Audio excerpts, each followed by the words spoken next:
Operation सिंदूर नंतर इस्रायलनं भारताला पाठिंबा दिलेला आहे। आताच्या घडीची एक सगळ्यात मोठी बातमी आपण बघतोय। भारताला स्वसंरक्षणाचा पूर्ण अधिकार असल्याचं इस्रायलनं म्हटलेलं आहे। इस्रायलचे राजदूत रुवेन अझर यांनी या संदर्भातलं ट्विट करत भारताला पूर्ण पाठिंबा दर्शवलेला आहे। आताच्या घडीची एक सगळ्यात मोठी बातमी आपण बघतोय। अनेक राष्ट्र देश जगभरातली जी महत्त्वाची राष्ट्र आहेत ती भारताला पाठिंबा देताना आपल्याला पाहायला मिळतात। ऑपरेशन सिंदूर नंतर इस्रायलनं भारताला पाठिंबा दिलाय।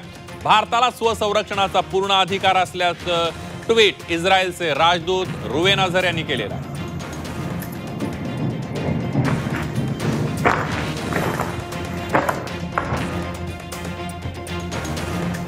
दहशतवाद्यांचा बिमोड केला पाहिजे अशा प्रकारची भावना संपूर्ण जगभरातून आहे।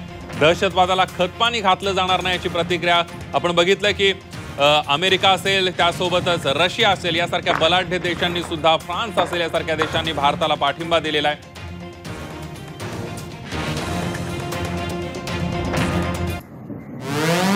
तर पुढली ब्रेकिंग बघूयात। भारतासोबत कोणतंही युद्ध करू नका, अमेरिकेनं पाकिस्तानला थेट इशारा दिलेला आहे। आताच्या घडीची एक मोठी बातमी आपण बघतोय।